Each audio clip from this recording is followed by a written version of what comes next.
Have you heard of the Dog Man of Michigan? Probably if you're from Michigan, you have. What about the Beast of Bray Road in Wisconsin?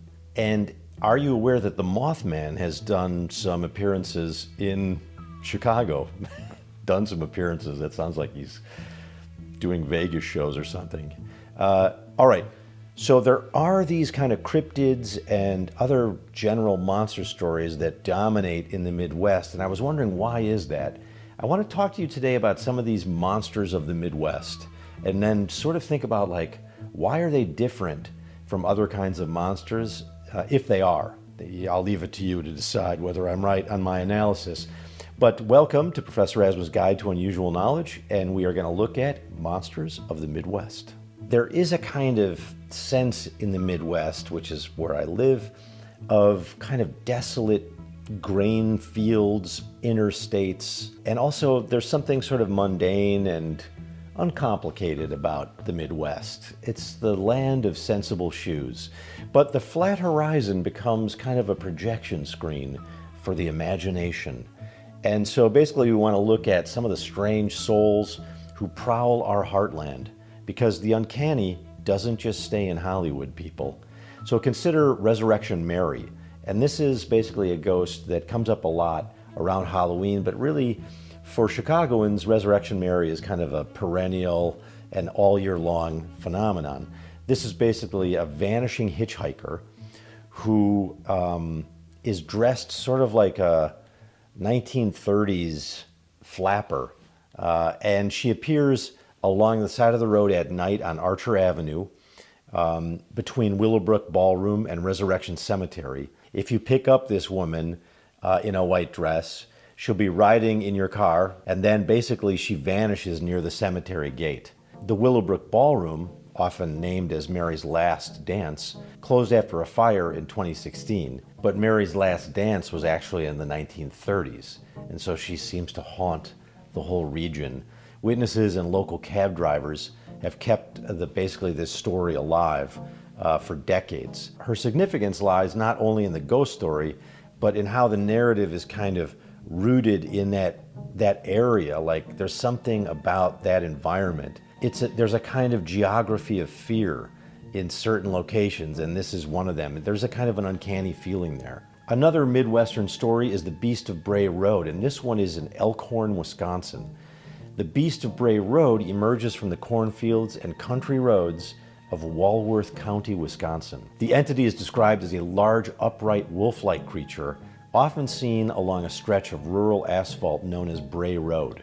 According to folklore researcher and reporter Linda Godfrey, one witness described the beast as, quote, "I was driving home one night on Bray Road, and I saw this thing on the side of the road. As I came up to it in my car, its back was to me, so I saw it had ears and the whole bit. It was kneeling. He was brownish gray, and he had big teeth and fangs. He turned his head to look at me. It was night, and it was quite large, but I know what I saw. You don't mistake something like that."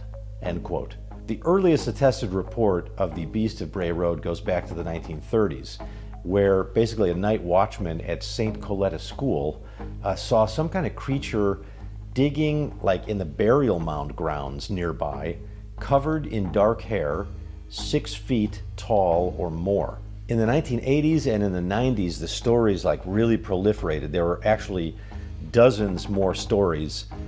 Some claimed to be driving their car and hit something like this, but then they couldn't find it afterwards. Doors were marked, with some kind of claw marks.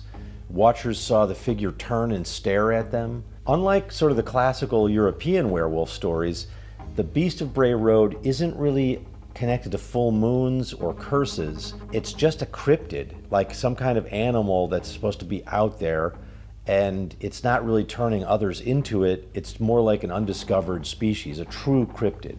Now in Michigan, their sort of cryptid or legend catalog includes the Dog Man, which is a tall, 7-foot bipedal canine-bodied creature first allegedly witnessed in 1887 in Wexford County, Michigan.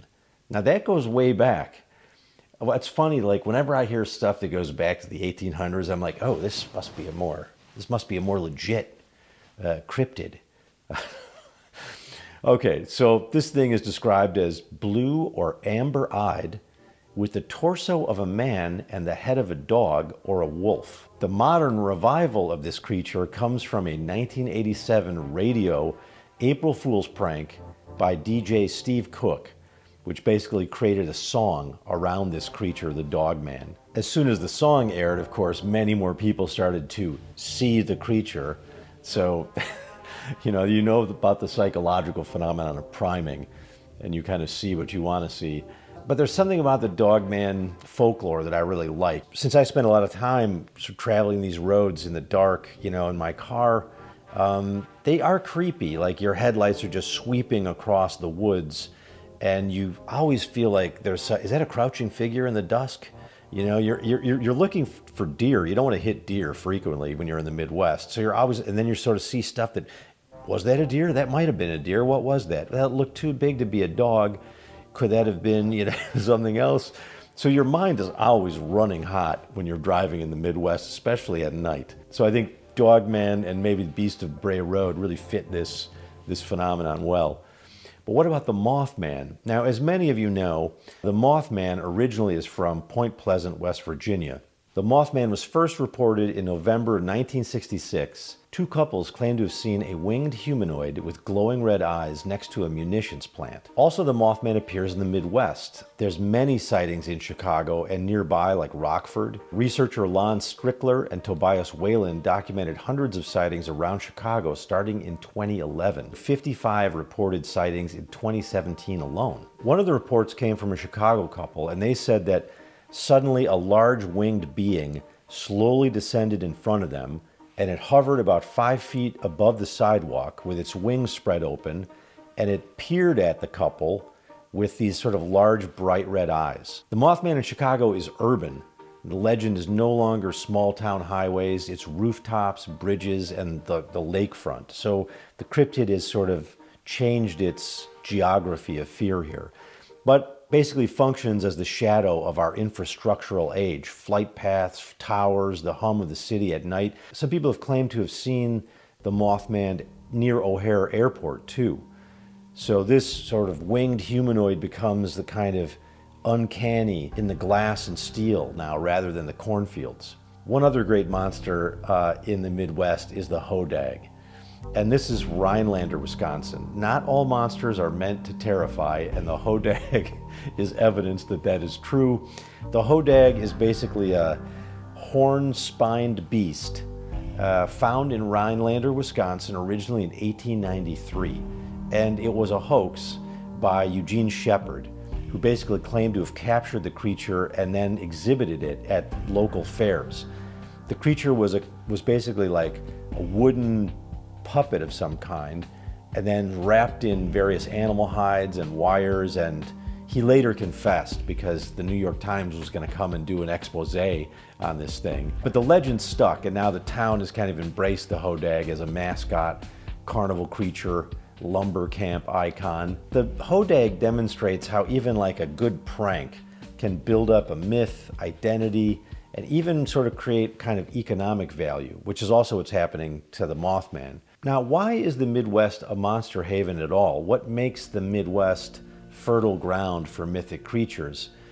Probably nothing special, but there is a kind of landscape psychology here. The sort of flat horizons, the silent roads, and the cornfields stretching into dusk. I think there's something, I'm going to call this the kind of ordinary uncanny, which is kind of weird because the uncanny by definition is both ordinary and bizarre at the same time. But there is something unique about Midwest uncanniness. It's culturally modest. Just like heroes don't wear capes in the Midwest, monsters don't go over the top. They're not histrionic. They're kind of mundane. They look like logs moving, eyes reflecting, tires hitting something. The local witness is like a bar regular, a firefighter, a motorist. It's not like sensational in the way that you find in other places. So if you think about like monsters and heroes and stories on the coasts, they feel a little more melodramatic, just like the people on the coasts. And here in the Midwest, we've got a more humble, sort of keep your head down and go about your business, work your job. It's basically city of big shoulders, Chicago. And the rest of the Midwest is like that too. It is funny. It's sort of like even our monsters here in the Midwest are kind of everyday and mundane. And I think that makes them a little bit more scary because you don't have some kind of unique melodramatic framing for them. They're just part of the ordinary, prosaic, banal environment. They're like in the grain silos and in the fields and running across the small country road. It makes them kind of creepy because they sort of can just appear or manifest somehow in these more desolate areas, unpopulated regions. There's a lot of maybe liminal spaces in the Midwest. In a way, maybe all these cornfields and farms are kind of like liminal spaces. Not to the farmers, obviously, but to those of us who are driving by or driving through. So this gives the monsters of the Midwest a kind of unique character. Okay, that's probably enough on Midwest monsters for today. I should do like a series in which I go sort of geographically local. So if you want to put in your own geographic region, I can do some research and try to do the actual cryptids in your neighborhood. This is something that could be fun. All right, let me know in the comments. See you next week on Professor Asma's Guide to Unusual Knowledge. As usual, like, share, subscribe, all that good stuff, and I'll see you back here next time. And remember, always stay curious.